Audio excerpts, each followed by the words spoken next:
매거진. 2016년 3월 1일 화요일에 인사드리는 김용민입니다. 정의화 국회의장은 명분 없는 일이기 때문에, 그래서 추진했다가는 웃기는 일로 일축당할 가능성이 있기 때문에 테러방지법 직권상정을 반대했지요. 그런데 2달여 지나 직권상정의 칼날을 뽑았습니다. 이를 저지하기 위한 야당의 필리버스터는 일주일이 다 돼갑니다. 자, 그래서 정의화 의장이 왜 이럴까? 지난 일요일에 설문을 드렸습니다. 그랬더니 보기 문항 중에서 3%의 참여자는 집에 미사일을 쏘겠다는 북한의 협박을 받아서를 골랐습니다. 4%는 웃기는 일을 왜 추진하겠냐며 말한 것도 있고 해서 웃을 일이 없는 시대, 국민들을 웃기고 싶어서를 선택했고요. 8%는 야당으로 하여금 총선 선거운동에 임하라고 밑자락 깔아준 거라고 보았습니다. 그리고 나머지 85%는 테러방지법을 추진하려는 쪽에게 정의화 의장이 큰 약점이 잡혀서 이걸 꼽았습니다. 약점이 잡혔다고 그 개인적인 동기 때문에 국민의 기본권을 앗아갈 수 있는 입법을 직권상정으로 추진하려 한다면 납득받기 힘들 것입니다. 이 시각 반드시 알아야 할 뉴스 이어가 보겠습니다.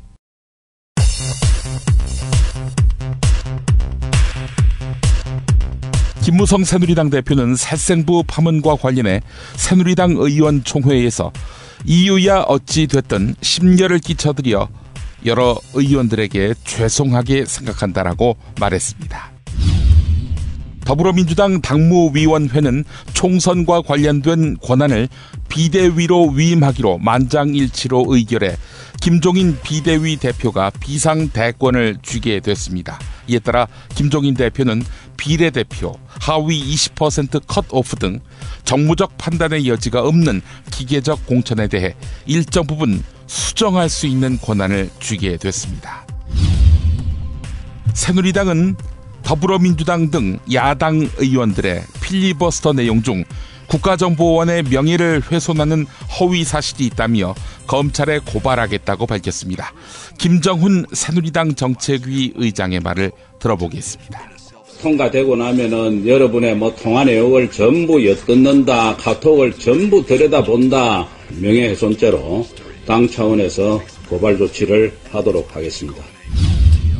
더불어민주당 광주 탈당 1호인 광주 광산갑 지역구의 김동철 국민의당 의원이 공천에서 배제될 모양입니다. 그래서 김동철 의원 측에서 국민의당 탈당 후 무소속 출마도 불사하겠다는 이야기가 흘러나오는 등 국민의당도 본격적으로 공천 갈등에 빠져드는 양상입니다. 더불어민주당은 양향자 전 삼성전자 상무를 6선에 도전하는 국민의당 천정배 공동대표의 지역구인 광주 서울에 전략 공천했습니다. 오창석 더불어민주당 예비후보는 더민주에서 새누리당으로 당적을 바꾼 조경태 의원의 부산 사하을에 출마를 선언했습니다.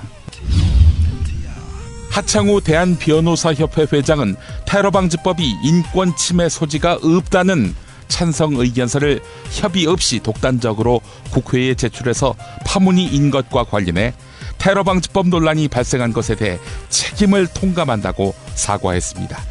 왜 멋대로 찬성 의견을 냈을까? 찬성 의견 내기를 기다리는 쪽과 뭔가 거래를 한 거 아니냐, 이런 설이 파다합니다. 유엔 안전보장이사회의 대북 제재 결의안 채택을 앞두고 북한이 1000만 군민의 사상 무장을 독려하고 나섰습니다. 혁명적인 사상 공세로 적들을 제압하고 불굴의 정신력으로 난관을 뚫고 나가야 할 때라고도 말했습니다. 조선중앙TV 일부분을 들어보겠습니다.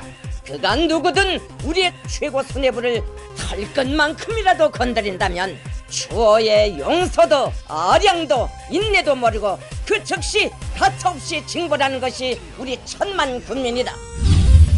영화 레버넌트 죽음에서 돌아온 자의 레오나르도 디캐프리오가 사전 5기 끝에 아카데미상을 받았습니다. 제가 오늘 밤 놀라운 상을 받게 된 데 대해 감사드립니다. 우리가 사는 지구를 당연하게 여기지 마세요. 제가 오늘 밤을 당연한 것으로 생각하지 않듯 말이죠. 이렇게 말한 부분을 들어보겠습니다. I thank you all for this amazing award tonight. Let us not take this planet for granted. I do not take tonight for granted.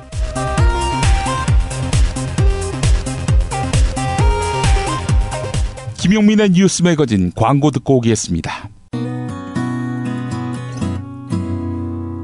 안녕하세요. 조광래 중고차 대표 조광래입니다. 중고차 하면 조광래, 조광래 하면 중고차. 중고차를 믿고 거래할 수 있는 조광래 중고차입니다. 대표번호 1800-9538. 다시 한번 1800-9538. 오늘도 웃는 하루 보내세요. 고맙습니다.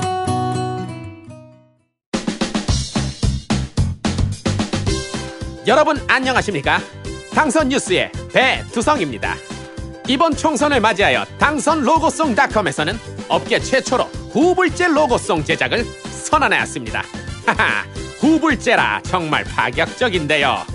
자세한 내용은 당선로고송닷컴을 확인해보세요. 이상 배두성이었습니다. 하하. 당선로고송닷컴. 직접 담가 먹는 김치가 사 먹는 김치와 다른 이유 잘 아시죠? 내 눈으로 내 손으로 골라야죠. 우리 걸로요. 한 포기 한 포기 직접 손으로 소금을 뿌려 절이는 가장 깨끗한 손으로 정성과 진심을 담아 이 김치 쥐앗으로 못 써요.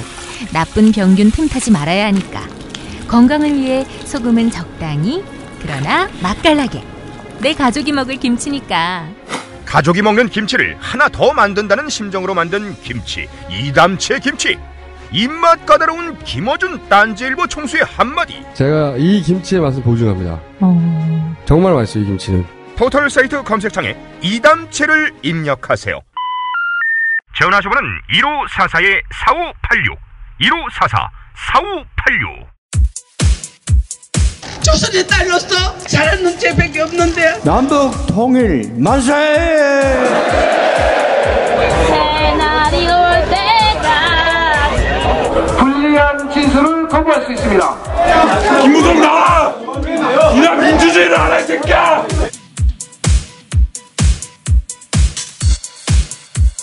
뉴스는 현장이다로 이어갑니다. 오늘도 필리버스터 현장에 집중해 보겠습니다.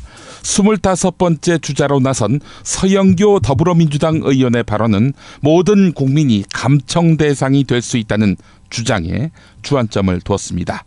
서영교 의원은 국가정보원이 딱 찍으면 대한민국 국민 누구라도 감시, 감청, 계좌 추적의 대상이 된다라고 강조했습니다. 국가정보원이 귀에 걸면 귀걸이, 코에 걸면 코걸이식으로 마구 남용해서 국민을 감시할 수 있다는 것입니다. 비박도 감시 대상일 것이다 라는 경고도 했는데요. 또한 국가정보원의 감시가 현재 진행형이라고 지적했습니다. 들어보시겠습니다. 지금까지 국정원은 우리를 감청하거나 사찰하지 않았을까요? 그렇지 않습니다. 지난 5년간 미래창조과학부 인터넷 홈페이지에 올라가면 2009년부터 2013년까지 우리 국민이 감청당한 사례는 유선전화, 인터넷, 그리고 문서 등 해서 약 41,300건에 달합니다.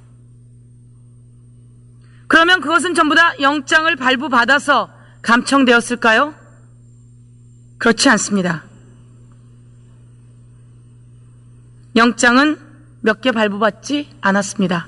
그리고 이 많은 감청이 이루어졌습니다. 그러면 이 사이에 오는 갭은 무엇일까요? 법원에 영장을 청구하고 감청을 합니다.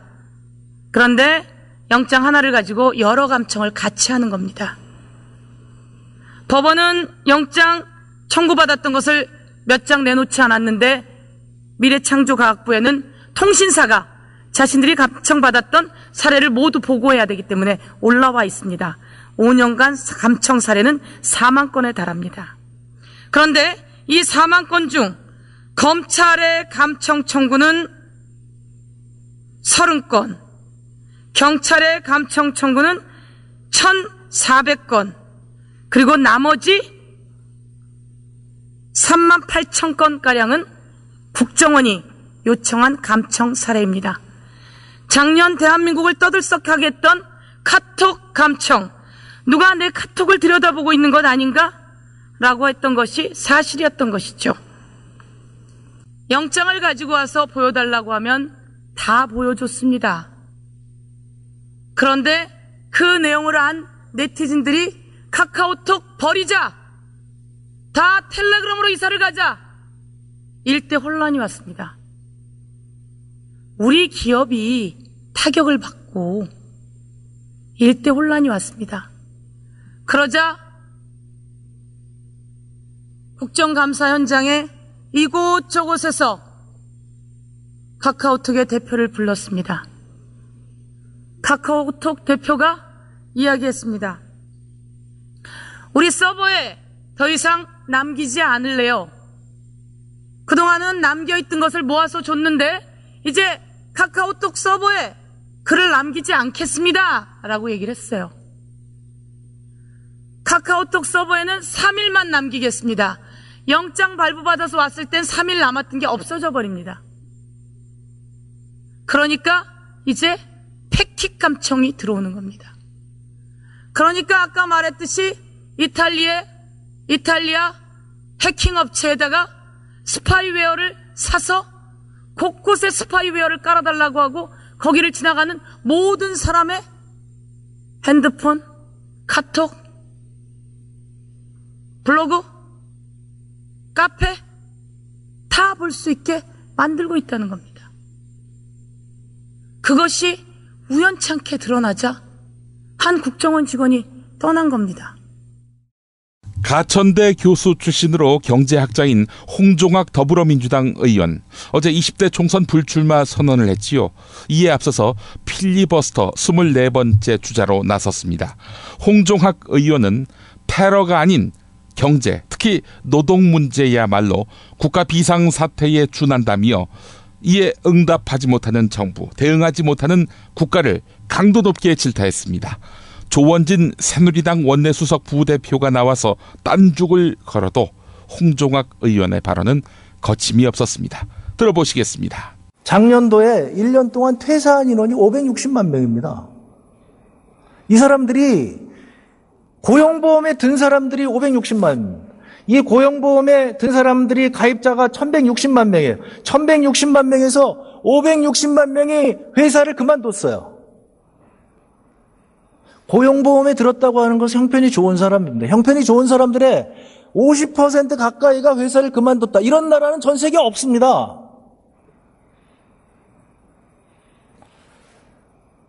여기 고용보험에 가입하지도 못한 660만 명 합치게 되면 1220만 명이 오늘 잘릴까 내일 잘릴까 지금 이러고 있습니다. 이게 국가 비상사태가 아닙니까?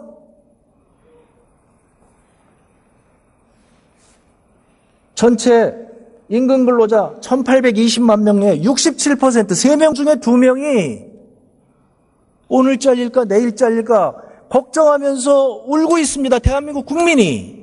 이게 국가 비상, 저는 그렇게 생각합니다. 이게 국가 비상사태라고. 그런데 지금 이 정부가 내놓는 정책이 뭡니까? 이 해고되는, 그 다음에 회사를 그만두는 퇴사 인원을 지금 줄이는 정책을 쓰고 있습니까? 그게 아니잖아요. 반대의 정책을 쓰고 있잖아요. 이것이 심각한 국가 비상사태라고 저는 생각합니다. 이것이 바로 제가 아까 말씀드렸지 않습니까? 박근혜 정부와 새누리당이 생각하는 국가 비상사태와 우리 더불어민주당이 생각하는 국가 비상사태가 이렇게 다른 겁니다. 그래서 지난번 국정감사 때 그랬습니다. 부총리한테 그랬습니다. 이 노동자들한테 미안하지 않느냐? 국가를 경영하는 사람들로서 국민들에게 미안하지 않느냐? 말이라도 좋으니 미안하다는 소리 한마디만 해달라. 결국 안 했었습니다. 저는 미안하다고 얘기했습니다. 소리치고 싶었습니다. 대한민국 국민, 제가 국회의원이라는 것 자체가 부끄럽습니다. 이것에 대해서 단 하나도 할 수 없는 저 자신이 부끄럽고 대한민국이 이렇게 망해가는데 필리버스터 18번째 주자인 진선미 더불어민주당 의원은 국민보도연맹 사건과 인민혁명당 사건, 형제복지원 사건과 최근에 국가정보원 간첩 조작 사건 등 국가의 폭력에 의해 무고한 희생자가 발생한 사건들을 거론하면서 이렇게 말했습니다. 권위주의 정권의 수탈로 농사를 포기하고 일자리를 얻으러 온 사람들은 잠재적인 불안 요소라며 아무런 잘못 없이 시설에 감금되었습니다. 형제복지원 사건입니다. 자유를 위해 목숨을 걸고 탈북한 유유성 씨는 간첩으로 의심받아야만 했습니다. 최근에 국정원 간첩 조작 사건입니다. 의심받는 사람은 늘 빈민이고 여성이고 탈북자이고 가난한 나라 출신의 외국인입니다. 의심은 늘 정권의 반대편에 선 사람과 지금과는 다른 세상을 만들고자 하는 사람들입니다. 그렇기 때문에 의심은 철저히 합리적이어야만 하고 정보 관리는 반드시 통제되어야만 합니다. 비합리적인 의심과 통제되지 않는 정보는 권력자가 약자에게 휘두르는 칼이 됩니다. 의심은 합리적이고 평등해야 합니다. 정보를 관리하는 행정부는 국민에게 통제돼야 합니다. 이것이 결코 물러날 수 없는 법치주의의 기본 원칙입니다. 테러는 정보를 독점하는 비밀스러운 조직에 의해 예방되지 않습니다. 테러는 소중하게 지키고 싶은 삶이 있고 사랑하는 사람이 있는 국민들의 힘으로 예방됩니다. 정두원 새누리당 의원이 지난 26일 김무성 대표 측근을 만났더니 김무성 대표가 친박 핵심으로부터 현역 의원 40여 명의 물갈이 명단을 받았다라고 했고 거기에 나도 포함됐다라고 공개했습니다. 친박계는 김무성 대표의 경위 해명을 곧바로 압박했는데요. 이한구 공천관리위원장은 공식 기구조사를 요청했습니다. 김무성 대표 난관에 봉착했지요. 어제 오전 최고위원 회의에서 내 입으로 그 누구에게도 공천 관련 문건이나 살생부 이야기를 한 적이 없다라며 거듭 부인했습니다. 하지만 정두원 의원은 의원총회에서 김무성 대표가 나한테 청와대 관계자가 자기한테 살생부 명단을 언급했다라고 말했다라고 증언했습니다. 김무성 대표가 2번 전화해서 말을 바꿔달라고 부탁도 했다고 주장했는데요. 당 지도부, 여기에 철저한 진상규명을 통해서 대응해야 할 텐데 석연치 않습니다. 어제 오전 최고위원회는 김무성, 정두원 두 사람의 대질 신문을 위해서 오후에 긴급 최고위원 회의를 열기로 했다가 돌연 취소했습니다. 그런데 정두원 의원에게 출석 지시 전화도 하지 않은 것으로 알려졌습니다. 결국 김무성 대표의 어정쩡한 사과로 사태는 봉합되는 듯 보입니다. 어제 오전 최고위원 회의와 낮 의원총회 직후에 김무성 대표의 발언을 차례로 들어보시겠습니다.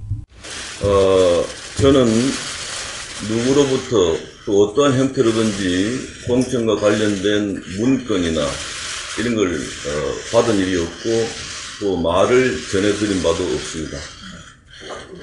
따라서 제 입으로 그 누구에게도 공천 관련되는 문건 운운 또 살생부 운운을 이야기한 바가 없습니다.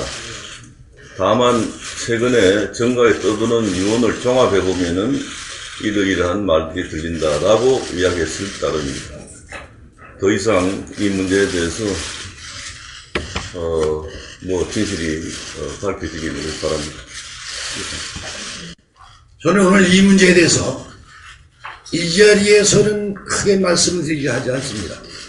분명한 것은 이것이 어제 오늘에 있던 것이 아니라 작년 말부터 이런 문제가 불거지기 시작했는데 이 부분에 대해서는 분명히 명백하게 진상을 규명하기 위해야 됩니다. 당대표로서 국민과 당원에게 심려를 끼쳐드린 점에 대해서 사과드린다. 공천관리위원회 공정성이 저해되지 않도록 한다. 뭐 화나 우리 좋은 집에서 살자. 그럼요.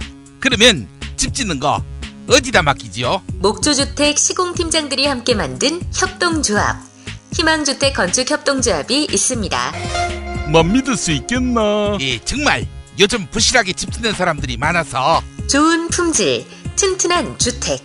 이것은 희망주택 건축협동조합의 자존심입니다. 뭐 거기가 어디라고? 홈페이지 연락처 좀 알려줘봐요. 인터넷 홈페이지 hmcoop.co.kr 또는 전화 1800-8507입니다. 목조주택 시공 전문기업 희망주택 건축협동조합, 희망의 집을 짓겠습니다. 새싹당 콩차를 매일 아침 정말 간절히 마시면 전 우주가 나서서 도와줍니다. 당신을 진실한 사람으로 만들어드립니다. 새해 복 많이 받으시고 올해 달성해야 될 것은 이것이다 하는 정신을 차리고 전체를 다 마시면 그런 기운이 옵니다. 새싹당 콩차, 남자의 시간을 충전하세요. 전창걸닷컴으로 오세요. 070-8635-1288 070-8635-1288.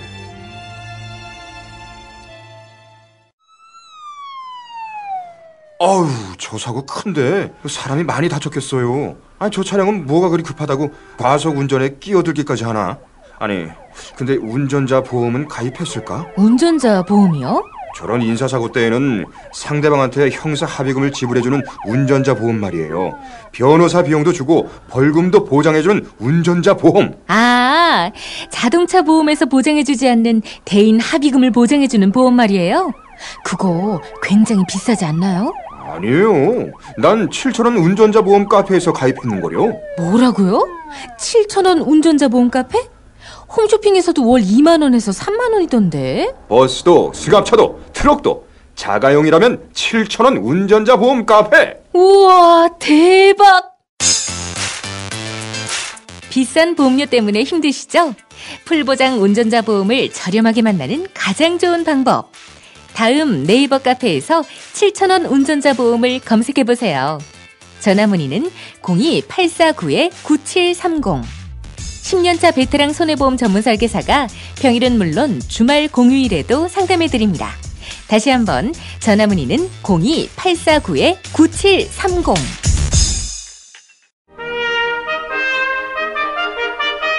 피 튀기며 박학다식을 뽐내는 퀴즈, 피박 퀴즈. 네, 오늘도 피박 퀴즈로 함께하겠습니다. 무와 환 나오셨습니다. 먼저 무 인사하시죠. 뭐 정답. 네? 정답이요? 아니, 벌써 정답을 말씀하실 때는 아닌데 우선 인사부터 하시죠. 뭐 오늘 뭐 나는 할 말이 별로 없다. 바로 정답 가자. 네? 아, 예, 알겠습니다. 그럼 뭐 바로 정답 가시죠. 문제도 안 냈는데 정답 맞히실 수 있겠습니까? 뭐 당연하지. 뭐 바로 정답 가자고. 정답. 내가 입만 뻥끗하면 다 날아간다. 아니, 무슨 그런 정답이 다 있습니까? 어이, 뭐 또 뺑기 쓰나? 당신 아호를 내가 하나 정해줄게. 뺑기로 말이야. 뺑기 무. 근데 말이야, 뭐 뺑기를 써도 남들이 좀 속아줘야지. 응? 뺑기가 맨날 걸려요. 야, 이 새끼야, 네가 내 속내를 어떻게 알아, 이 새끼야? 속내 얘기해볼까? 뭐 당신은 미리부터 상상 속에 살생부를 흘려. 그렇게 해서 친박과 비박을 갈라놓는 거지. 그런 다음 싸움을 붙이는 거야. 이렇게 되면 이한구 위원장이 뭔 공천을 하기도 전에 벌떼같이 반대하고 저항하게 되는 거지. 뭘 해도 못하게 되는 거야. 그렇게 되라고 정두원이한테 살생부가 있다고 알려준 거 아니야? 야, 사회자, 그 실로폰 좀 줘봐라. 야, 이 새끼야, 틀렸어, 이 새끼야. 필요 없으니까 집에 가, 이 새끼야. 아니, 왜 이러세요? 정답 여부는 제가 가리는 겁니다. 아니, 사회자를 뭘로 보시는 거예요? 오, 사회자 이 새끼. 야, 이 새끼야. 뭐 너 이석현이한테 MC 교육 받았냐? 이 새끼 이거 족간지인데. 어이 뭐 오늘 자꾸 딴소리 하는데 늘 이런 식으로 정치를 해왔지. 남 시켜서 간 보면서 씨발 그게 쌍팔년도 정치 아니야? 야, 이 새끼야. 공포정치 시대로 시계를 거꾸로 돌려서 국민들 체제 열중시키는 정치는 쌍팔년도 정치 아니야, 이 새끼야? 너 이 새끼야, 나라 경제를 이 모양 이 꼴로 만들어 놓고 공천 신청할 염치가 있냐, 이 새끼야? 어이 뭐 당대표 또 대권 주자란 사람이 당원들끼리 이간질 시키고 파벌 싸움 붙이고 그게 할 짓이야. 그래 놓고 계속 정치할 염치가 있어? 아, 그만들 하세요. 아, 정말 오늘 아주 제대로 붙으셨네. 자, 오늘 퀴즈 문제 드리겠습니다. 앞서 반드시 알아야 할 뉴스에서 영화 레버넌트, 죽음에서 돌아온 자의 배우가 사전 5기 끝에 아카데미상을 받았다는 소식을 전해드렸지요. 아, 이거 들으셨죠? 방금. 뭐 이 새끼야? 오늘 내가 그게 귀에 들어올 것 같냐, 이 새끼야? 아니, 화는요? 살생부가 들켜서 가슴 쓸어 내렸는데 누가 되건 그게 관심사겠어? 그럼 오늘 뭐 틀리실 확률이 높겠네요. 하여간 문제 드리겠습니다. 자, 그 배우는 누구일까요? 뭐 정답. 아니, 모르신다며요. 새끼야, 그 정도는 눈치로 때려 맞춰야 대권 주자지. 뭐, 자, 정답. 네, 정답은 뭐 레오나르도. 오, 아시는군요. 자, 나머지 레오나르도 그 다음은 뭐 레오나르도 빛 가프리오. 아니, 빛 가프리오라니요? 가계부채 천조 시대에 할 일이 뭐 있나? 빚이나 갚아야지. 안 그래, 환? 아니, 근데 내 얼굴은 왜 봐? 빛 가프리오. 뭐 이 말을 듣고도 가슴이 철렁하지 않나? 뭐 양심에 한번 손을 얹어봐. 누가 빚을 빌려가래? 나는 빚 가져가라고 한 적 없어. 정말? 널 믿고 빌려간 인간들은 다 환자구만. 하긴 뭐 널 믿고 취업시켜 줬다가 또 취업했다가 검찰 조사받고 재판정에 서고 그렇게 해서 뭐 신세 조진 중소기업진흥공단 임직원들도 환자는 환자지. 뭐 믿을 놈을 믿어야 하는데 어디서 굴러먹은. 닥치라고! 말 다 했어? 이 새끼야! 나는 없는 말은 안 해, 이 새끼야. NLL 대화록도 이번에 살생부도 다 찌라시에서 본 거라며. 하긴 뭐 당신은 찌라시에 없는 말은 안 하지. 닥쳐, 이 새끼야. 너 이 새끼 오늘 진짜 제삿날이야, 이 새끼야. 아이, 그만들 하시고요. 자, 환 정답 아십니까? 이 정답 가지요. 이 사람은 타이타닉이란 영화에서 혜성같이 등장했지요? 그렇습니다. 자, 이제 이름만 말하면 됩니다. 자, 이 배우의 이름은 무엇일까요? 정답! 정답은 송일국. 아이고, 내가 실수했네. 정답은 대한민국 만세 아빠. 아이고, 내가 또 착각했네. 자, 정답은 장군의 손자. 뭐 고마해라, 고마해. 아무리 친박의 아들이라도 그렇지. 아버지의 아들의 손자까지 마케팅하는. 야, 뭐 그것도 하루 이틀이지 말이야. 어이, 뭐 부럽지? 횡령하는 누나, 특혜 채용된 딸, 갑질하는 사돈, 마약하는 사위. 어디 뭐 내세울 게 있어야지. 이 씨발 새끼야! 그만하세요 좀. 자, 오늘도 애청자 여러분이 맞춰주셔야 할 것 같습니다. 자, 정답 맞히시는 분께는요, 도서출판 원더박스에서 2016년 미국 대선 돌풍의 주역 버니 샌더스의 공식 자서전 버니 샌더스의 정치혁명을 청취자 사은품으로 드립니다. 아, 버니 샌더스가 좀 슬럼프지요? 예. 그래도 버니 샌더스의 철학은 이건 정말 소장할 가치가 있는, 곱씹어볼 만한 가치가 있는 그런 이념, 이론이라 하겠습니다. 버니 샌더스의 정치혁명, 이 책 많이 사랑해 주시고요. 자, 이 정답 남겨주시는 분들 반드시 팟빵 게시판에 정답, 사연 그리고 이메일 주소를 남겨주시기 바랍니다. 자, 지난 시간 정답은 3개였지요. 파란 소나무다님 당첨됐습니다.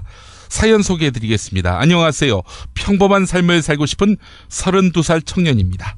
매일 수많은 애청자를 위해 늦은 시간까지 고생하는 열정에 진심으로 감사드립니다. 저는 국회 테러방지법이 무척이나 무섭습니다. 제 이야기를 다른 사람들이 언제나 볼 수 있다는 것이 무섭습니다. 제가 그들의 기대처럼 행동하게 될 것 같아 무섭습니다. 활자로 쓰여서 누구나 그들의 말을 믿지만 제가 아무리 크게 외쳐도 거짓이 돼버릴 그런 앞날을 마주할 것 같은 이런 상황이 무섭습니다. 그들의 말을 비판 없이 수용할 것 같은 저 자신이 무섭습니다. 이런 상황을 기대하는 50%가 넘는 사람들이 무섭습니다. 이런 저의 생각을 들킬까봐 걱정해야 하는 미래가 다가옴이 무섭습니다. 저는 무척이나 무섭습니다. 그렇기에 어제도 오늘도 내일도 고생하시는 분들께 감사드립니다. 라는 글을 남겨주셨습니다. 또 다른 분은 부정선거 당선 무효님입니다. 안녕하십니까. 매일 아침 정치바 기자님들 이완배 기자님 덕분에 정신줄 놓지 않고 버텨가고 있는 대한국인입니다. 뉴스를 볼 때면 항상 아버지 저 뉴스는 어떻게 해석해야 돼요? 저 말 그대로 믿어도 되나요? 라고 묻는 초등학교 4학년 아들내미와 같이 읽어도 어렵지 않을 책이지요. 책이 꼭 필요합니다. 라고 하셔서 저희가 보내드리겠습니다. 여러분 많은 참여 바랍니다.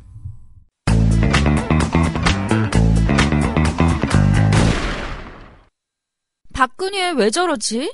문재인, 김무성, 안철수는 또 왜 저러지? 뉴스로는 알 수 없는 진짜 정치 현장 이야기. 한겨레 정치팀 기자들이 취재 수첩을 낱낱이 공개합니다. 본격 정치관찰 팟캐스트. 언니가 보고 있다. 팟빵에서 언니를 검색하세요. 정치 한 건에서 시간입니다. 오늘도 한겨레 정치부 정치바 김태규 기자 만나보겠습니다. 김태규 기자님. 예, 안녕하세요. 예. 자, 더불어민주당 선거법을 우선 처리하고 필리버스터 계속 이어가자라면서 여당에게 제안했지요. 여당 반응 나왔습니까? 예, 여당 반응은 예상했던 대로 그럴 수 없다. 그럴 필요 없다. 예, 단칼에 이제 거절을 했고요. 예. 예, 일단 이 국회법을 유연하게 해석을 해서 중간에 정회를 합의를 하면 양쪽이 합의를 하면 중간에 정회를 하고 선거법을 처리한 다음에 다시 테러방지법에 대한 반대 토론을 이어갈 수 있다는 게 더불어민주당 쪽의 해석인데요. 예.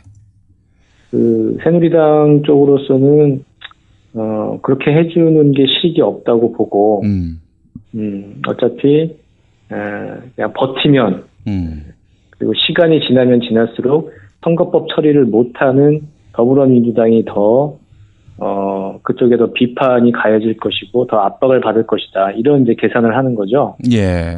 예, 그래서 그 제안을 받아들일 수 없고 빨리 선거법을 처리해서 그것도 당신들이 지금까지 계속 요구했던 거 아니냐. 선거구 획정안 빨리 해서 처리하자는 것은 그러니까 필리버스터 중단하고 빨리 선거법을 처리하자 이렇게 압박을 하고 있습니다. 그러면서 테러방지법도 통과시키자 이런 얘기죠?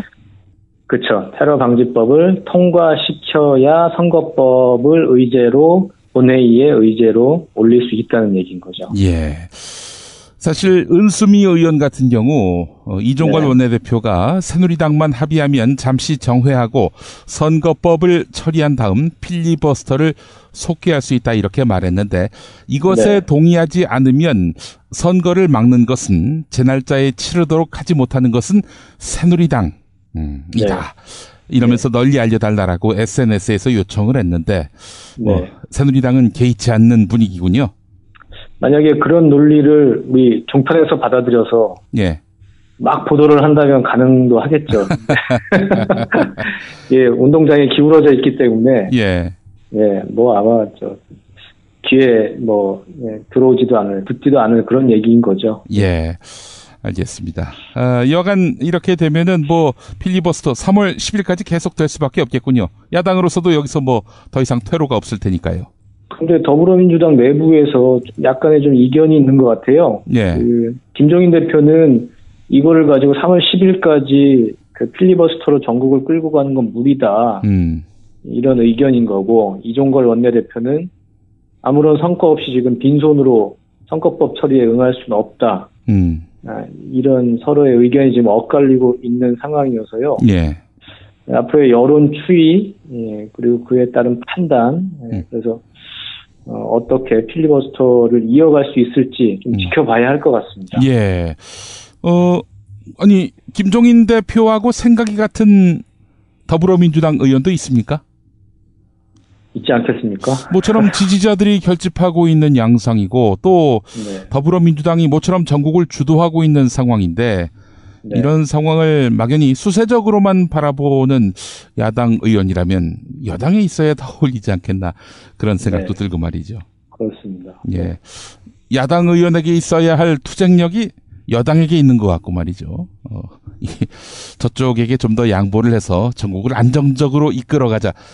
이런 생각을 갖고 있는 분들이 야당에 더 많은 게 뭐 이런 파국을 부른 요인 가운데 하나가 아닐까 싶기도 하고 말이죠. 이 기회에 좀 레벨이 전투력이 확 올랐으면 좋겠는데. 예.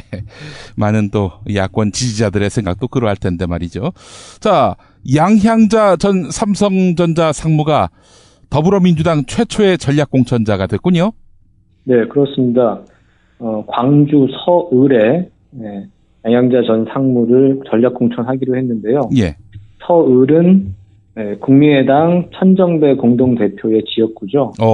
그래서 양향자 대 천정배. 일단 이렇게 빅매치가 설계가 됐습니다. 예. 일단은 호남의 맹주가 누구냐를 놓고 이번에 호남에서 더불어민주당과 국민의당의 혈투가 예상이 되는데 예. 아주 상징적으로 어찌 보면 천정배 대표를 상대로 한 저격, 자객공천 이렇게 볼 수 있겠죠. 예.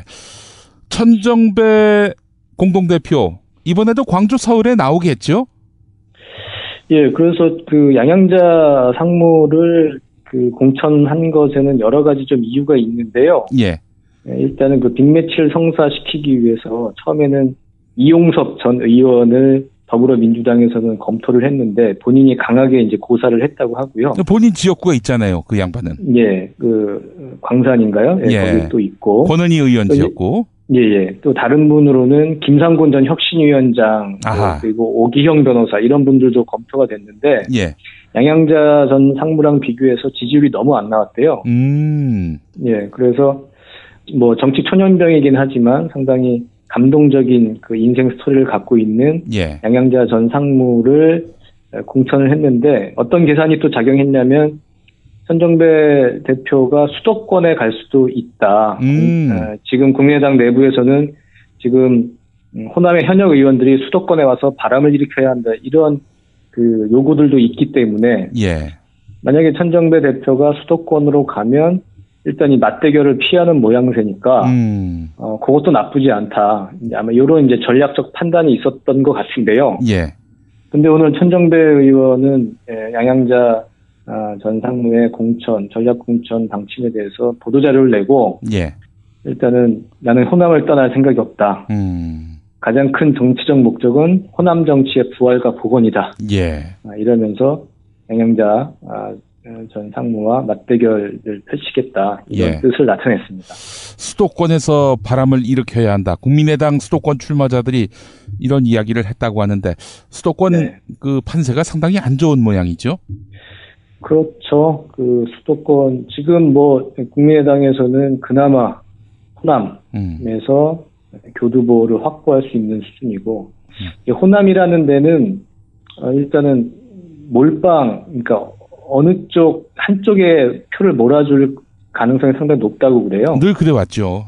예. 그래서 일단은 뭐 선거 연대나 뭐 이런 여러 가지 복잡한 변수가 있는 수도권보다는 국민의당에서는 호남에 열과 성을 다 해야 하는 그런 상황이고, 예. 수도권에서는 조금 안 좋은 상황인 것 같습니다. 아니 안철수 대표도 서울 노원병 아닙니까? 또 노원병을 예. 안철수 의원이 바람을 일으킬 수는 없나요? 한 명으로는 좀 부족하지 않을까요? 그래서 천정배 공동대표도 수도권으로 올라와라 이런 얘기군요. 예. 네. 글쎄요, 지금 뭐 지지율이 답보 상태인데, 아니, 답보가 아니라, 하여간 하강세인데, 예. 하강세인 상황에서 뭔가 반전의 포인트를 만들어야 할 텐데, 뭐 계속 압박이 들어오면 천정배 공동대표도 생각이 달라질 수 있지 않겠는가. 예, 그래서 좀 본인은 지금 강하게 부인을 했지만, 예. 강하게 그 광주 지역구를 지키겠다는 뜻을 나타냈지만, 예. 나중에 또 어떻게 변할지는 좀 지켜봐야 할 것 같습니다. 예. 경기도 광주시 서울은 없는 모양이군요. 광주는 경기도 광주는 하나죠. 예. 예, 농담으로 한 얘기입니다. 네. 자, 오늘 사실 김태규 기자님께 가장 궁금했던 정치 이슈가 뭐냐면은 바로 새누리당 상황입니다. 네, 예. 김무성 대표 어제 아마 정치 인생 최대의 위기를 만난 그런 날이 아닐까 싶은데 어떻습니까? 네. 뭐 이런 걸 다 예상을 하고 움직인 게 아닌가 전 그런 생각이 들어요. 아, 이걸 다 알고? 예. 오. 정두원 의원한테 이제 40명의 그 살생부 명단을 이제 얘기했다는 거 아닙니까? 예, 예. 거기는 친박계 의원도 있고, 예. 친박계는 서청원, 이인재, 서상기, 김태환, 안홍준, 그리고 저 비박계는 유승민, 이재호, 김용태, 김성태, 조혜진 이런 사람이라고 얘기를 했는데, 예, 예. 일단 보면은 친박계는 나이가 많으신 분들이고요. 그리고 비박계는 유승민 플러스 친이계입니다. 네, 이재호, 김용태, 김성태, 조혜진, 뭐 정두원 이런 분들이 옛날에 다 친이계였잖아요. 그렇죠. 그러니까 단순히 비박계의 그 얘기를 한 게 아니라 예전에 본인과도 일단은 좀 관계가 있는 친이계의 어찌 보면 도움의 손길을 내민 거라고 볼 수가 있죠. 아. 예.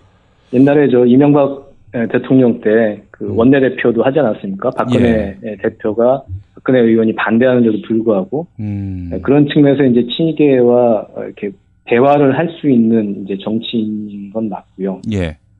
예. 그렇게, 근데 이제, 김무성 대표가 정두원 의원이 그 없는 말을 지어낼 리가 없잖아요. 그렇죠. 김무성 대표가 한 말을 공당의 대표, 예. 집권당의 대표가 하지도 않은 말을 지어낼 리가 없는 것이고. 그런데 이제 어제 새누리당 최고위 아침 회의에서 김무성 대표는 일단 부인을 했습니다. 내가 저 정두원 의원한테 한 얘기는 최근 정가에 떠도는 말을 종합한 거다. 예. 이런 말이 떠돈다고 말을 했을 뿐이다. 이렇게 얘기를 했다고 하고요. 예. 그래서 오늘 그 당에서는 의총이나 뭐 최고위원 회의도 열어서 당의 진상조사까지 얘기가 나왔는데, 예. 그래서 그 일각에서는 김무성 대표와 정두원 의원이 공개적으로 대질 조사를 받는 거 아니냐 그런 관측도 있었는데, 정두원 의원은 그 진상조사 비슷한 뭐 최고위원회에 참석을 했다고 하고요. 예. 김무성 대표는 뭐 정의아 국회의장 만나러 가야 한다고 그 회의에 불참을 했다고 하고요. 예. 그러니까 어찌 보면 김무성 대표는 정두원 의원, 그러니까 친이계의 입을 빌어서 이런 상황에 대한 견제구를 날린 거라고 봐야죠. 지금 김태규 기자님 말씀을 토대로 제가 한번 풀이해 보자면, 김무성 대표가 청와대로부터 진짜 말씀하신 그대로 유승민, 정두원을 포함한 청와대와 상당히 관계가 안 좋은 이런 의원들을 필두로 해서 여러 비박 의원들을 날리기로 했다. 이런 이야기를 김무성 대표가 청와대 관계자로부터 들었단 말이죠. 누군지 모르겠지만 하여튼 그럴듯한 얘기를 들은 거죠. 예. 김무성 대표로서는 이걸 내 입으로 까기는 그렇고, 하지만 까야 할 테고, 까게 된다면 이걸 실행에 옮기지 않을 것이다, 청와대가. 이렇게 생각했던 것이고, 그래서 정두원 의원한테 얘기했고, 정두원 의원은 말하자면은 김무성 대표와 어떤 사전 논의가 있었는지는 모르겠. 김무성 대표로부터 들었다라고 하면서 깠고, 이로써 청와대는 또 친박은 발끈했지만은 이 살생부는 결국 무위로 무력화돼 버렸다. 무력화를 노린 거죠. 예. 앞으로 친박계의 대응 어떻게 될 것 같습니까? 그래서 오늘 여기 살생부의 당사자로 지목된 나이든 친박들 이제 펄펄 뛰었습니다. 서청원 의원은 공천 학살설이 불거져 나온 것이 정말 참담하고 부끄럽다. 명백하게 진상을 규명해야 한다. 이렇게 얘기했고, 이인재 최고위원도 살생부는 있을 수 없는 낡은 정치의 유산이다. 이렇게 이제 강력하게 반발하면서 진상조사를 요구했는데 예. 오늘 의총에서 이재호 의원이 이제 한 말씀으로 정리를 했다고 그래요. 예. 그 당내 개파가 존재하면 선거 때마다 흔히 나오는 이야기다. 이런 예. 얘기가 예. 역대 선거에서 이런 일 없이 그냥 넘어간 때가 없었다. 그러니까 서로 한 번씩 칼질했으니 이 정도에서 덮고 가자. 이렇게 얘기했고 다른 의원들도 예. 그래 그냥 덮고 가자. 이렇게 얘기해서 일단은 봉합이 됐다고 그래요.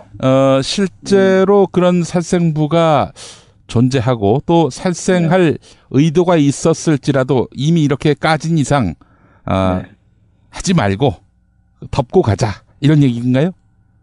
덮고 가자는 것은 김무성 대표가 어쨌든 불순한 의도를 가지고 작업을 한 것 같은데, 예, 그게 뭐 어떻게 일이 이루어지고 언론 플레이를 어떻게 했는지 정두원 의원과 어떤 사전 공모가 있었는지 이런 거는 진상조사하지 말고, 예, 그냥 없었던 일로 하자 이렇게 된 거죠.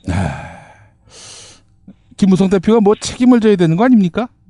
이렇게 대충 봉합하더라도.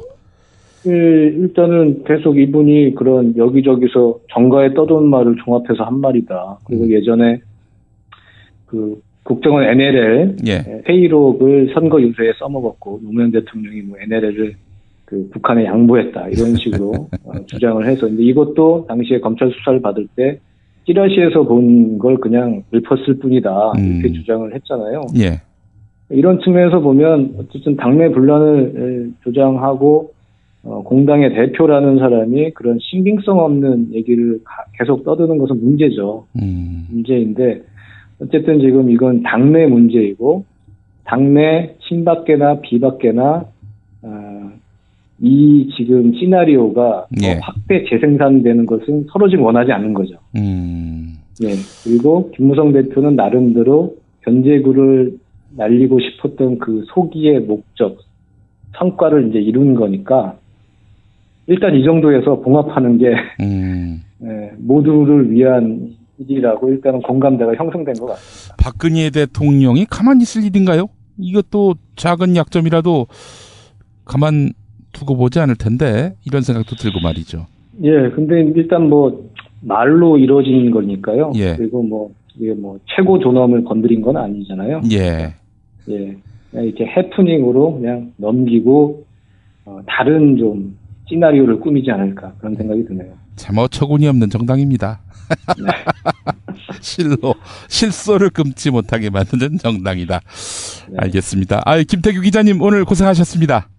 예, 감사합니다. 예. 자기는 정말 훈남이고 자상하고 스마트한데 그런데 잠잘 때는 아니야. 정말 아니야. 진짜 엽기야. 그럴 수밖에요. 그렇게 코를 골아대는데 본의 아닌 결례 이제 그만. 간편하고도 반영구적인 코골이 방지기구 24,000원이면 됩니다. 심한 코골이와 수면 무호흡 걱정 마세요. 99% 감소 효과를 보장합니다. 검색창에 코골이 119, 코골이 119를 입력하세요. 문의는 1566-0783. 코골이 119는 의료기기 제조 수출업체 메디슬립에서 만듭니다.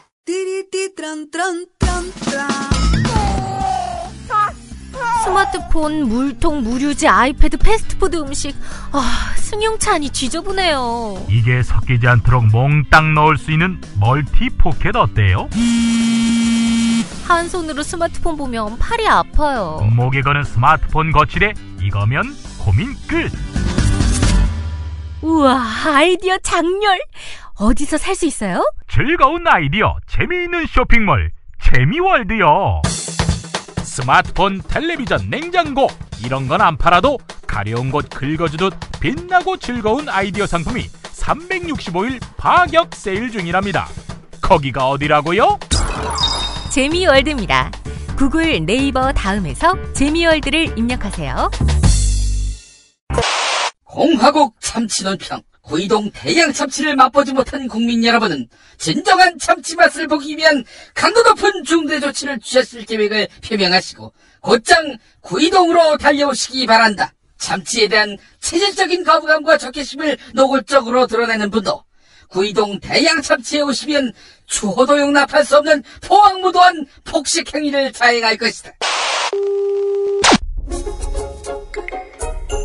구이동 대양참치. 월요일 참치데이 이벤트, 화요일 참치머리 서비스로 함께합니다. 주차장 걱정 마시고요. 대중교통은 서울 지하철 2호선 구의역 2번 출구에서 5분 거리입니다. 대양참치 구의점 02-455-8087.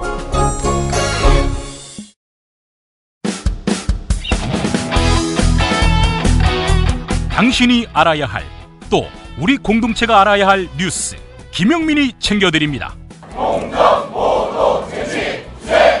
지금은 제1부 뉴스 매거진과 함께하고 계십니다. 경제 속살 함께 들여다보겠습니다. 오늘도 이완배 민중의 소리 기자 함께합니다. 이완배 기자님. 네, 안녕하십니까. 예, 안녕하십니까.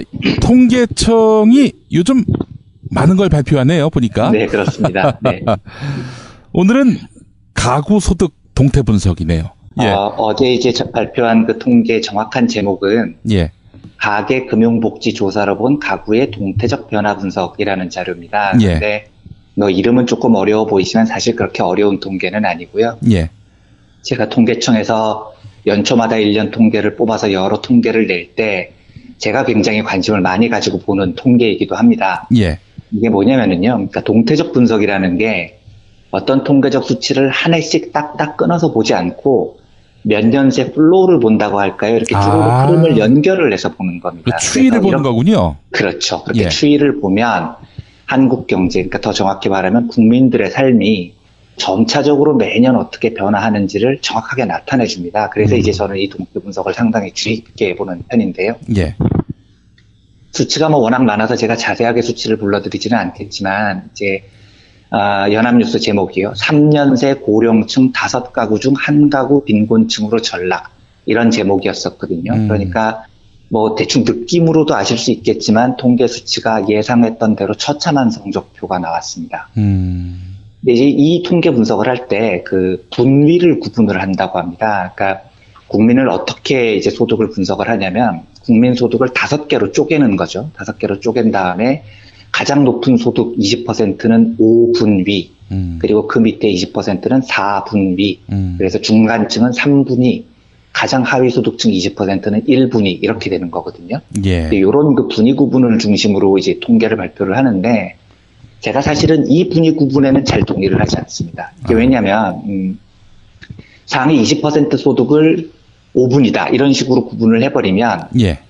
우리나라 사실 소득 분포를 보면 상위 20%가 가장 최상위 소득자가 아니고 한 상위 5% 정도가 우리나라의 상위 소득자의 대부분을 차지하거든요. 그러니까 훨씬 더 이제 소득 불평등이 심한 거죠. 그런데 20%까지 이렇게 뭉뚱그려서 상위 1분위, 5분위로 구분을 해버리면 한국이 지금 직면하고 있는 소득 불평등 현실을 조금 희석시키는 효과가 나타납니다. 그래서 제가 이렇게 5분위로 구분하는 걸 별로 좋아하지는 않는데요. 그런데 예. 이게 거의 국제 표준처럼 사용이 되는 거여서 통계청이 이제 이렇게 사용을 해서 분석을 하니까 어쩔 수 없이 받아들여야 하는 부분이 있습니다. 예. 근데 지금 이 통계 수치를 보면서 어제 굉장히 많은 주제의 기사들이 쏟아져 나왔습니다. 그러니까 아까 그 연합뉴스 기사 제목처럼 고령층 5가구 중 1가구가 빈곤층으로 전락했다. 이런 기사도 있었고요. 예. 또 머니투데이 제목은 이랬습니다. 소득계층 하락, 자영업자 고령층 심해. 그러니까 자영업자 고령층 소득계층이 계속 하락했다는 그것을 주제로 뽑은 거죠. 예. 뉴시스는 기사 제목을 이렇게 뽑았습니다. 금수저, 흑수저는 고정불변. 두 계층의 80%는 기존 상태 유지. 그러니까 1분위 사람들은 여전히 가난하게 1분위로 살았고 5분위 사람들은 여전히 부유하게 5분위로 살았다. 계층 변동이 없었다는 이야기죠. 그리고 뉴시스 기사 중에 이런 제목도 있었습니다. 국민 10명 중 3명은 최근 4년간 빈곤 경험. 되게 처참한 수치입니다. 10명 중 3명이 4년 동안 빈곤을 경험을 했다는 거니까요. 예. 통계청의 이 동태적 변화 분석을 보면 요약이 잘 안 됩니다. 이게 도대체 얼마나 각 분야에서 처참한 수치가 나왔는지 이 수치가 의미하는 바가 하나다 이렇게 참 요약하기가 어려운데요. 다 다룰 수는 없으니까 저는 오늘 그 고령층, 그러니까 3년제 고령층 5가구 중 1가구가 빈곤층으로 전락했다는 사실에 초점을 둬서 저희 청취자분들께 좀 말씀을 드리려고 합니다. 예. 통계에 따르면 60세 이상을 고령층으로 봅니다. 그런데 이 중에 5가구 중에 1가구가 최근 3년 사이에 빈곤층으로 전락을 했다는 겁니다. 그러니까 각 소득분이 모두가 다 안 좋아졌지만 특히 3분위, 그러니까 딱 중간층에 있는 그 60세 이상 고령층 중에 절반 가까이가 2분위나 1분위로 떨어졌다는 거죠. 그러니까 중산층, 고령층이 그야말로 붕괴 가까운 수준으로 무너졌다는 이야기입니다. 예. 근데 이제 제가 이 수치를 보면서 그 두 가지를 좀 확인을 해봐야 될 게 있다고 생각이 들었습니다. 하나는 이제 고령층 경제 상황이 이렇게 안 좋아지고 있는 것과는 별개로 고령층 숫자 자체가 우리 한국 인구 구조상 계속 늘고 있다는 사실입니다. 그렇죠. 예. 그리고 두 번째로 확인해야 할 사실은 이 고령층이 증가하는 현상이요. 단지 경제적 빈곤층이 늘어나는 모습에 그치지 않고 정치적으로도 상당히 왜곡된 지형을 나타낼 가능성이 높다는 겁니다. 아하. 이번 총선만 해도요. 그 제가 수치를 보니 60대 이상이 최대 유권자 집단이라는 거죠. 네. 그래서 60대 이상 유권자가 154만 명이 늘어났는데 2030 유권자는 60만 명이 줄었다고 합니다. 그리고 앞으로 이런 현상은 더 가속화되겠죠. 예. 그런데 이제 이게 경제적으로만 보면은요, 고령층의 경제적 여건이 이렇게 붕괴가 되고, 그런데 고령층이 늘어나고 있고, 이런 사실은 사실 상식적으로 보면 진보 진영의 우호적인 정치 여건이 형성돼야 정상입니다. 예. 왜냐하면 진보가 아무래도 보편적 복지에 더 관심이 많으니까요. 그렇죠? 네.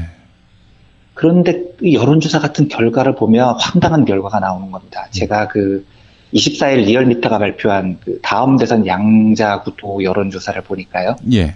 45대 44.3. 박빙으로 김무성 대표가 문재인 의원을 앞서는 걸로 나타났던데요. 예.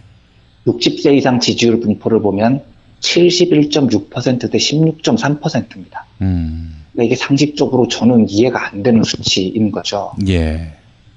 그런데 이제 이 수치를 뒤집어낼 단초를 만약에 진보 진영이 발견하지 못하면 이 구도는 더 고착되겠죠. 왜냐하면 60대 이상 유권자는 계속 늘어날 테니까요. 예.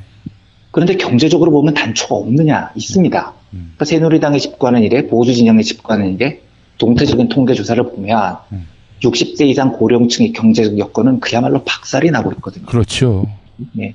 그런데도 고령층이 끊임없이 보수를 지지하는 이 황당한 상황을 어떻게 극복하느냐가 참 이 진보가 안고 가야 될 되게 중요한 숙제라는 느낌이 저는 들더라고요. 그래서 이게 이제 상식적으로 이해가 잘 안 되니까 이제 진보 진영에서도 답답한 마음에 뭐 정동영 전 의원이 말씀하셨던 대로 뭐 노인분들은 투표 좀 그만하시고 이제 이런 식으로 반응을 하는 건데 예. 이런 식으로 접근을 하면 이제 죽어도 답이 안 나온다는 게 제 생각입니다. 이러면 노인분들의 삶은 삶대로 피폐해지고 정치적 지형은 뭐 진보에 불리할 대로 불리해지고 이게 이제 전혀 우리가 꿈꾸는 세상하고는 거리가 멀어지는 거죠. 예.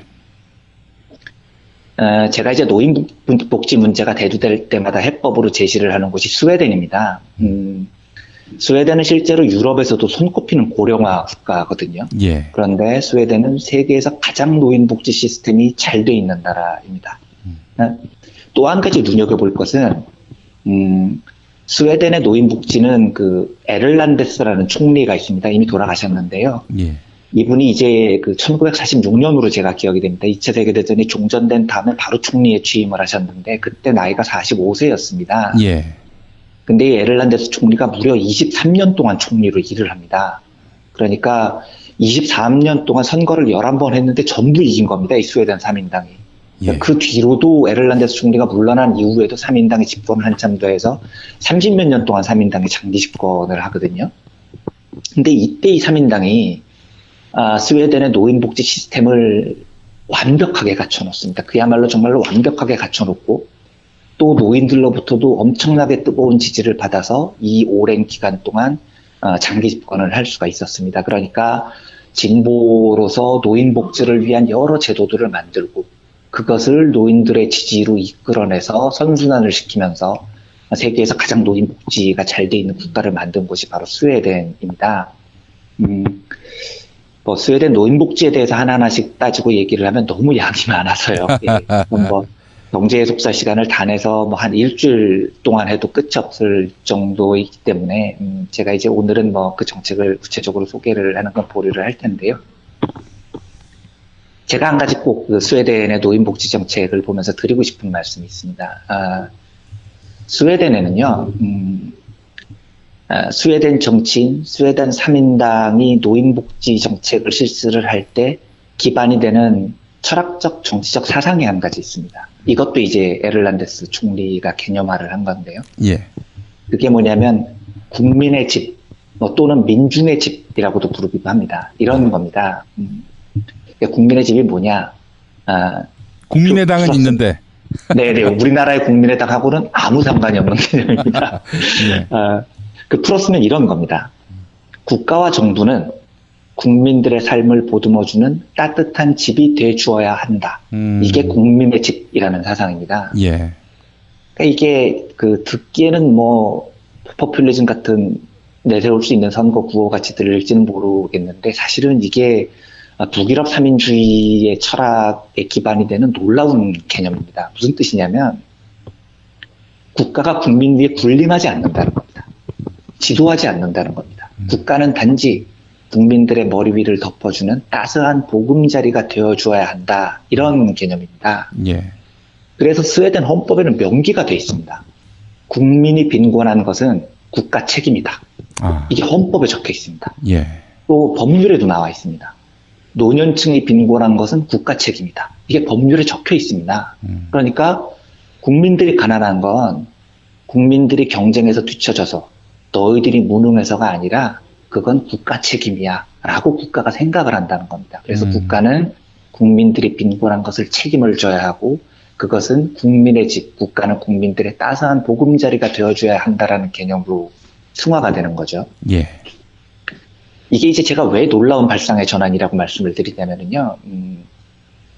노동자 농민의 국가를 표방하고 일어났던 사회주의 국가들이 나중에는 다 몰락을 하죠. 그런데 저는 사회주의 국가들이 몰락한 이유를 저보고 대보라고 하면 예. 저는 굉장히 단언컨대 이렇게 얘기를 합니다.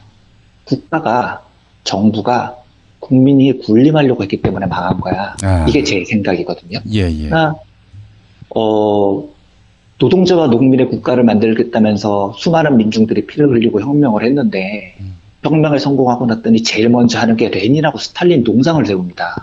아니 피는 민중들이 흘렸는데 동상은 왜 레닌하고 스탈린 동상을 세우냐는 거죠. 북한도 마찬가지입니다. 지금 김일성, 김정일 동상 세우고 최고전원 모독을 하면 안 된다면서 그 민중들이 거기 가서 막 거의 숭배에 가까운 모습을 보이고 있지 않습니까? 그렇죠. 그런데 왜 동상은 지도자의 동상을 세우냐는 거죠. 이게 저는 이게 표현이 좀 과할지 모르겠습니다만 국민이나 정부나 정치 지도자들이 국민 위에서 군림을 하려고 하면은요. 예. 국민들은 발달 장애에 걸립니다. 성장을 못하는 겁니다. 지금 우리나라가 그런 거거든요. 박정희 철권 통치를 지나고 났더니 30년이나 지났는데도 국민들은 박정희를 신으로 생각을 하는 거죠. 그래서 이 무슨 나라를 팔아먹어도 새누리당을 찍는다는 사람들이 나오는 게 이거인 겁니다. 위대한 지도자가 나를 이끌어주지 못하면 나는 아무것도 못해. 이런 생각을 갖게 되는 겁니다. 노예근성이. 그리고 지도자들은 그걸 이용을 하죠. 그래서 동상을 세워서 자기들을 숭배를 하게 만들고 자기 집권을 연장하고 이런 게 생기는 거거든요. 그런데 저희가 이 노인 복지 문제를 해결할 방법이 뭐냐라고 저한테 물어보면 뭐 스웨덴의 모델을 도입을 하는 겁니다. 저는 이렇게 얘기를 하는데 조금 더 제가 근본적으로 대답을 하면요. 제가 그 답을 좀 엉뚱하게 들리실지는 모르겠는데요. 저는 노인의 삶이 붕괴되어 있는데도 노인이 보수를 지지를 하는 이 모습을 극복하기 위한 유일한 해법은 저는 진보가 좀 겸손해야 한다고 생각을 합니다. 겸손한 진보. 네, 그러니까 진보 진영 내에서도 내가 아무래도 진보는 스스로를 많이 희생을 해야 하죠. 또 진보를 지키기 위해서 많이 싸워야 합니다. 그런데 내가 희생했고 내가 진보를 지키기 위해서 싸운 것 때문에 마치 진보의 정치 지도자들이 국민 위에서 가르치고 이끌고 내가 앞장서야 한다고 할 수 있다고 믿어서는 저는 안 된다는 겁니다. 그래서 저는 싸가지 없는 사람은 진보를 자처해서는 안 된다고 믿고 있는 사람입니다. 정말로요. 제가 왜 이런 말씀을 드리냐면 이 유럽 최고의 고령층 유권자를 이끌고 장장 30년 이상 장기 집권을 하면서 노인복지 천국을 만든 스웨덴에서는요. 스웨덴 3인당에서 정치를 하는 사람들은 반드시 머릿속에서 암기를 하고 따라야 될 교본 같은 게 있습니다. 그게 뭐냐면 카엘 야마르 브란팅이라는 그 3인당 지도자가 있었는데요. 이 사람은 이제 1860년에 태어나서 1925년에 돌아가셨습니다. 그러니까 스웨덴 3인당 초기를 이끈 지도자죠. 그런데 이 브란팅은 레닌의 사회주의 혁명 시대에 사는 사람입니다.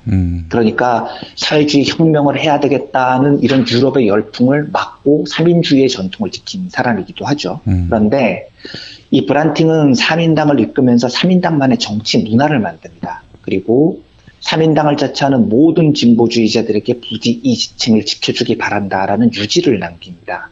그래서 그 유지가 제가 그 스웨덴 말이라서 잘 모르겠지만 얀테라겐이라는 제목을 가지고 있더라고요. 그게 이제 3인당의 정신적 지주였던 브란팅이 남긴 그 유지 같은 건데요. 10가지 항목으로 되어 있습니다. 제가 한번 읽어드리겠습니다. 당신이 특별하다고 생각하지 마십시오. 당신이 좋은 사람이라고 생각하지 마십시오. 당신이 더 현명하다고 생각하지 마십시오. 당신이 더 나은 존재라고 상상하지 마십시오. 당신이 더 많이 한다고 생각하지 마십시오. 당신이 더 우월하다고 생각하지 마십시오. 당신이 무엇이든 잘한다고 생각하지 마십시오. 우리를 함부로 비웃지 마십시오. 모두가 당신을 배려해야 한다고 생각하지 마십시오. 당신이 우리를 가르칠 수 있다고 생각하지 마십시오. 이게 스웨덴 3인당을 이끌고 있는 진보의 정신이거든요. 레닌이 노동자 농민의 국가를 만들겠다고 사회주의 혁명을 일으킨 다음에 레닌과 스탈린 시대에 일어났었던 오로지 당이 우선하고 동상을 세우고 민중들은 당에 복종하고 우리가 너희들을 이끌고 이끌 수 있다는 그 볼셰비키 혁명의 정신, 소수파 지도자의 정신하고는 완전히 차이가 나는 겁니다. 이 브란팅의 정신은 우리가 우리 스스로를 특별하다고 생각하지 않고 우리가 스스로를 더 현명하다고 생각하지 않고 결코 민중들을 비웃지 않고 우리가 민중들을 가르칠 수 있다고 생각하지 않는 겁니다. 그래서 이 사람들은 겸손합니다. 그래서 국민들을 설득할 때 국민들이 이 사람들의 진정성을 이해를 해주는 거죠. 그래서 스웨덴 노령층들은 그 누구보다도 진보적인 이 사회민주당의 가장 든든한 지지층에 우분이 돼 있는 겁니다. 이제 참 우리 고령화 시대를 맞으면서 또 왜곡된 정치 지형을 보면 답답한데 이게 하루 이틀에 해결되는 문제가 아니지 않습니까? 그리고 지금도 우리 진보 진영을 보면 이런 뉴스가 나면 댓글들이 바로 그런 게 붙거든요. 그러니까 니들이 투표를 잘못해서 그런 거야. 자업자득이야. 이거 무식해서 결국 손가락을 잘라버려야지. 이런 반응들이 나오는데요. 이게 1, 2년 사이에 해결된 문제가 아니고 고령화가 점점 더 심화가 되고 우리 정치 지형이 점점 더 왜곡이 된다면 브란팅의 가르침대로 저는 진보 진영이 비록 이 와중에서도 75% 보수 진영에 투표를 하는 이 현실에서도 우리는 그들보다 우월하다고 생각해서도 안 되고 비웃어서도 안 되고 우리가 가르칠 수 있다고 생각해서도 저는 안 된다고 생각을 합니다. 진정성을 가지고 시간이 오래 걸리더라도 설득을 해 나가야죠. 그래야만 이 모순된 그 경제 구조와 정치 구조가 장기적으로 저는 바뀔 수 있다고 생각을 하고요. 그래서 그렇게 해서 이제 노인복지 시스템이 구축할 정치적 자산이 우리 진보에게 돌아온다면, 그건 또 이제 40대인 저 같은 사람이 20년, 30년 후에 누릴 수 있는 권리가 되지 않겠습니까? 좀 이런 일들이 잘 마무리가 돼서 우리 고령층, 진보가 고령층으로부터도 지지를 받을 수 있는 그런 시대가 빨리 왔으면 좋겠습니다. 이 지금 60대들이 30년 전, 그러니까 80년대에는 유월항쟁에 동조했던 넥타이 부대였을 텐데, 그들이 왜 이렇게 이 완고한 이 우편향이 됐을까 곰곰이 좀 생각해 볼 필요가 있겠고, 물론 세월의 때가 그들의 정의감, 변색을 가했을 수도 있겠다 이런 생각이 들긴 하지만 상대적인 거죠. 이 진짜 지금 민주주의를 이야기하고 진보를 이야기하는 세력들이 하나같이 자신이 살아왔던 세월들에 대해서 폄훼하고 존재 가치를 부정하고 이러면 사실 지지하고 싶어도 지지 못하는 게 또 인지상정이고요. 한 가지 확실한 건 포기한다고 해결되는 문제는 아니라는 겁니다. 고령층이 앞으로 더 늘어날 테니까요. 그리고 그분들의 삶은 앞으로 더 경제적으로 피폐해질 테니 좀 많은 연구가 있었으면 좋겠습니다. 진보지정에서. 이 통계 참 여러 가지로 해석할 수 있을 텐데 이완배 기자님 해석이 가장 정통한 것 같습니다. 또 우리가 새겨들어야 할 것이기도 하고요. 자, 하나 더 짚어볼까요? 삼성전자 하청업체의 20대 파견 노동자가 잇따른 실명 위기를 겪고 있다는 소식. 얼마 전에 정광재 기자가 전해주기도 했던 것 같은데 말이죠. 네. 이게 이제 이미 김영훈 PD님께서도 이제 한번 들어보신 이야기라는 게 바로 기억이 나실 텐데요. 이게 왜 황당한 뉴스이냐면 정웅재 기자가 쓴 기사를 이제 제가 한번 소개를 해드렸었는데 안산시화공단에서 우리 20대 파견 노동자 4분이 실명 위기, 메틸알코올을 만지다가 실명 위기를 당했다는 뉴스를 제가 지난달에 소개를 해드렸었습니다. 그게 이제 삼성전자에 납품하는 3차 협력업체였었고요. 그런데 이 사건이 일어난 지 딱 한 달 만에 인천 남동구에서요. 핸드폰 부품 가공업체고 또 삼성전자 3차 하청업체입니다. 이 회사에서 28세 청년이 똑같이 메틸알코올을 만지다가 시력장애, 의식군미, 메틸알코올 중독 증상으로 지금 응급후송돼 있습니다. 중환자실에서 입원 치료 중이고요. 의사소견을 보니 뇌경련, 뇌손상, 시력 이상 이런 증상들이 지금 나타나고 있습니다. 근데 제가 이게 그러니까 우리 정웅재 기자가 이제 이걸 취재를 하는데 정웅재 기자가 굉장히 착하고 얌전한 기자인데 제가 정웅재 기자가 취재를 하면서 이렇게 화를 내는 걸 처음 봤습니다. 그런데 이게 왜 화가 나냐면 지난달에 4명의 청년들 중에 3명이 이 메틸알코올에 중독이 돼서 그 시력을 잃게 되고 한 여성 노동자는 하루 종일 황망해서 눈물만 흘리고 있다는 소식을 제가 방송을 한번 전해드렸었는데요. 이 사고를 당하고 난 다음에 정부가 고용노동부가 전국 지방건설에 핸드폰 부품업체에 대한 긴급 일제 점검을 명령을 했다는 겁니다. 그래서 이번에 사고가 난 업체에도 3일에 중부지방고용노동청에서 지도점검을 나갔었다는 거예요. 그러니까 지난달에 그 사고가 나고 그 다음에 3일에 중부지방고용노동청에서 지도점검까지 받은 업체에서 3일에 지도점검을 받았는데 17일에 또 이런 사고가 났다는 겁니다. 그래서 그 정웅재 기자의 기사의 표현을 보면 이 실상을 들여다보면 충격적이라는 말밖에 안 나온다. 이렇게 표현을 했더라고요. 그러니까 이게요. 어떻게 지난달에 그렇게 빅 이슈가 돼서 뉴스가 여러 군데서 나오고 고용노동부에서 긴급 점검을 명령하고 그래서 고용노동청에서 지도점검을 받은 업체에서 어떻게 이런 일이 벌어졌는지를 다시 한번 취재를 해보니 지도점검 받을 때만 잠깐 메틸알코올 덮어놨다가 지도점검 끝나고 났더니 다시 일을 시키면서 메틸알코올 그대로 노출시키고 이 굉장히 유독성 물질인데 메틸알코올에 20대 노동자들을 노출시키면서도 보안경, 보호장갑, 방진 마스크 하나도 제대로 지급을 하지 않았다는 겁니다. 아니 그렇다면은 그 점검 때만 숨겼다면은 그게 독극물이란 걸 알고 있었다는 얘기 아닙니까? 그렇죠. 그런데 이게 엄청난 심한 독극물은 아니지만 이런 제대로 된 보호 장구를 갖추지 않고 여기에 노출이 되면 굉장히 위험한 상황까지 올 수 있다는 거죠. 그래서 이 메틸알코올보다도 훨씬 더 이제 조금 덜 유독한 물질, 에탄올이라고 하죠. 술 원료인데 이런 물질을 대신 사용할 수 있는데 가격 문제 때문에 다들 메틸알코올을 사용을 하고 있다고 하더라고요. 그래서 고용노동부 조사를 보니 지금도 전국에는 메틸알코올 취급 사업장이 5,900개소에 달한다고 합니다. 그리고 이런 업체들은 지도점검 나올 때만 잠깐 메틸알코올 덮어놓고 안전 장비들 쭉 보여줬다가 이게 지금 전부 다 파견 노동자들이니까요. 파견 노동자들한테는 파견 노동자들 보면 제대로 된 안전 장구도 착용하지 않고 12시간씩 일을 시키는 이런 일들이 비일비재하게 벌어진다는 거죠. 제가 지난번에 한번 이정희 대표의 책을 소개를 하면서 기업사례 처벌법이라는 걸 한번 말씀드린 적이 있지 않았습니까? 그렇죠.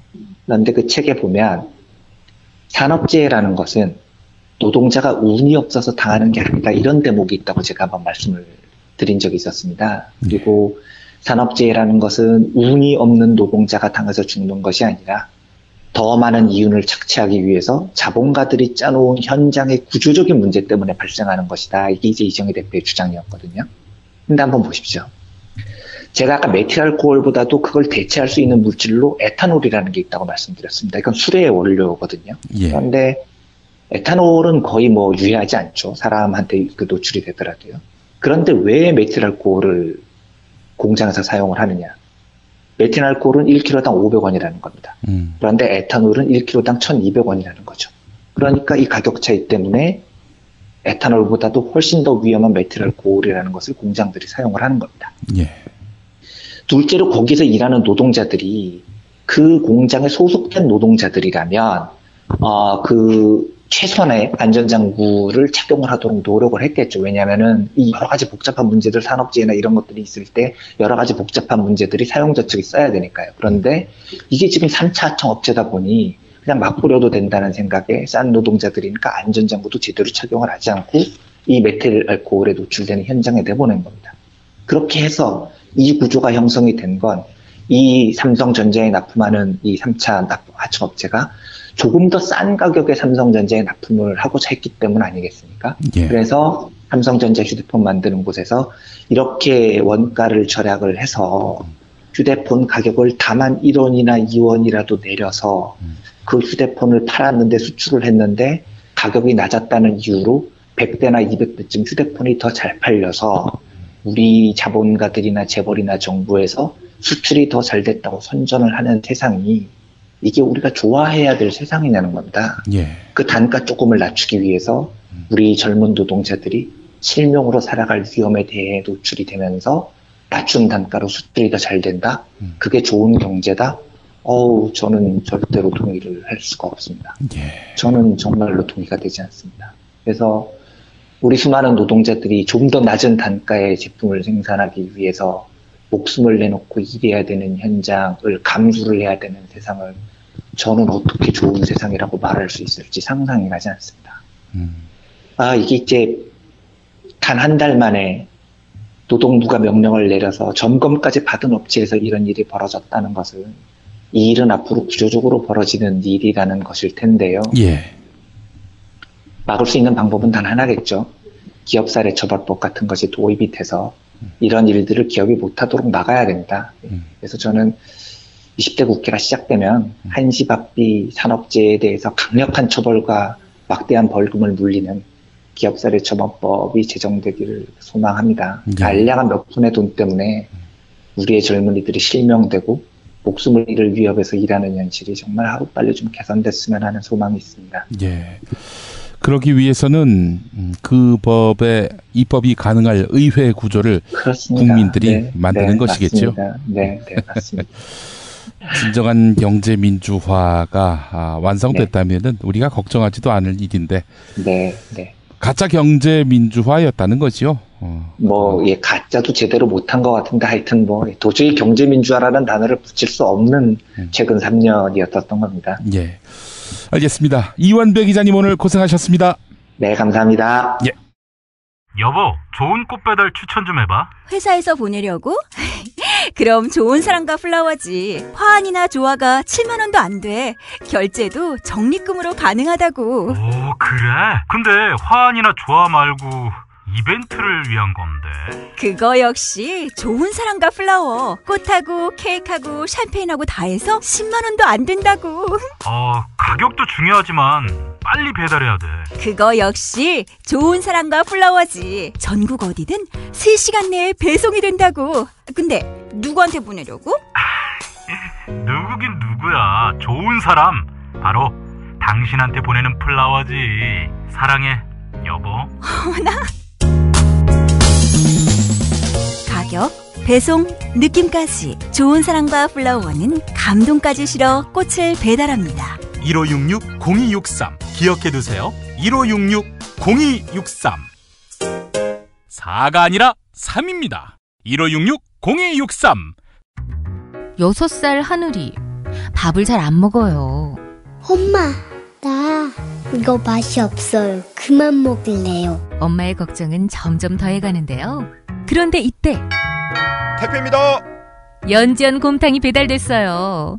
직접 도끼로 팬 장작불 위에 한우 사골과 도가니를 가마솥에 한가득 넣고 24시간 끓인 진구. 연지연 곰탕이 하늘이 입에 들어가는 순간 맛있다. 더 주세요. 하늘이의 밥도둑 연지연 곰탕. 조미료 같은 첨가물이 전혀 들어가지 않아 엄마의 기쁨은 더하답니다. 연지연 곰탕은 강화군에서 김포시 방향으로 강화대교 건너자마자 있습니다. 포장 판매는 한 팩 800g에 7,000원, 7팩 이상 무료 배송합니다. 주문 전화는 010-7252-1114, 010-7252-1114.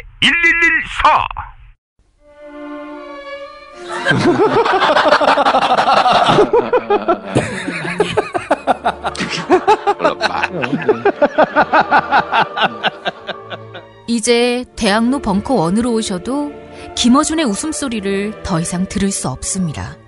왜냐? 벙커원이 이사하거든요. 벙커원이 새봄 충정로 시대를 엽니다. 지하철도 너무 가까워요. 서울 지하철 충정로역 9번 출구. 나오자마자 오른쪽으로 고개를 돌리면 어머 저기네. 쫄지 않은 지성, 또 쫄지 않은 건성들의 다목적 복합기지 벙커원. 서울 서대문구 충정로 20에서 만나요.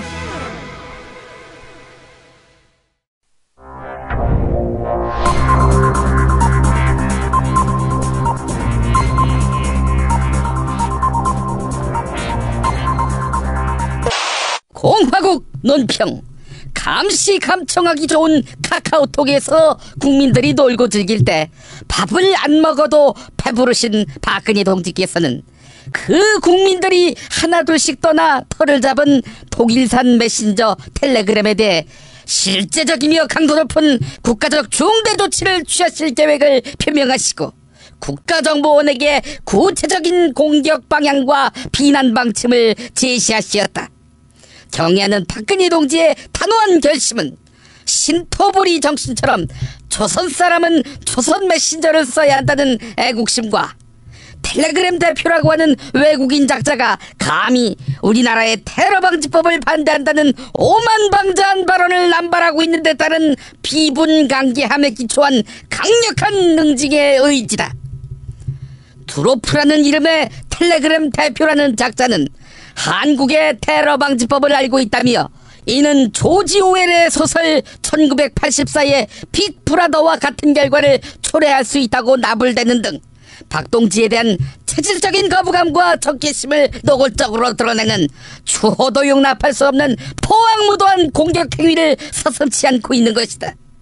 또한 테러리스트는 한국 정부가 관리하지 않는 통로, 즉 자신들의 정보와 메시지를 전달하고 유통할 수 있는 수많은 통로를 갖고 있다며 막말을 퍼붓고 있는데, 이는 테러리스트라는 단어가 한국에서는 농민, 노동자, 야당 정치인으로 번역되는 실정을 알지도 못하면서 떠드는 내정 간섭의 다름 아니다.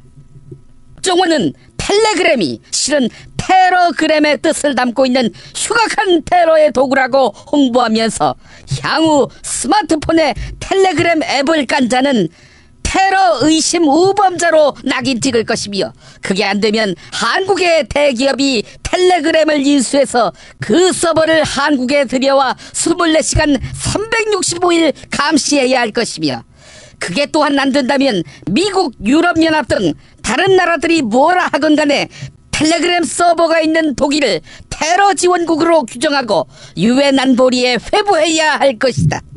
이로써 박동지가 어떤 무서운 힘을 떨치며 감시 안 되는 메신저를 차단하고 방어하는 철벽 경찰 국가의 역사를 창조하는가를 똑똑히 보게 될 것이다.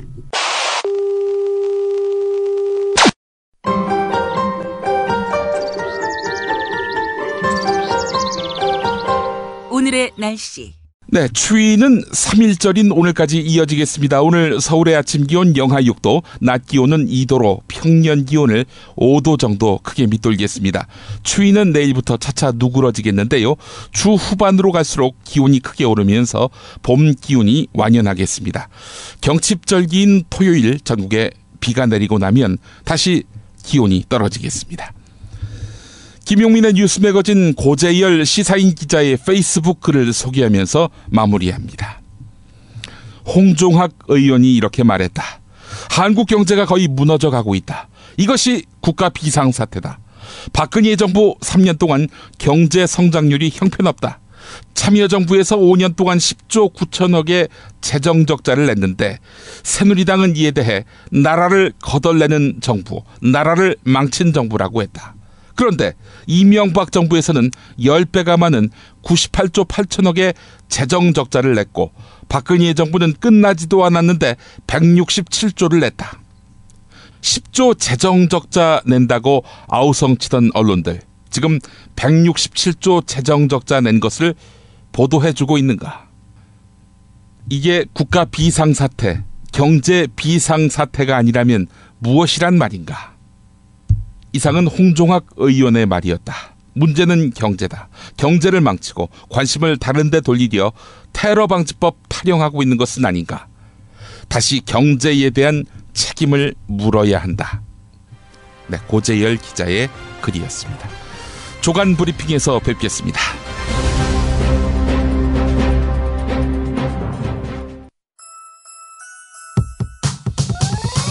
이번 방송 괜찮았나요? 작별의 여운 이렇게 표시해주세요. 다운로드하기, 댓글 달기, 구독하기, 별점 주기. 더 좋은 방송 만들어달라는 약속 이렇게 응원해주세요. 다운로드하기, 댓글 달기, 구독하기, 별점 주기. 기억하셨죠? 다운로드하기, 댓글 달기, 구독하기, 별점 주기.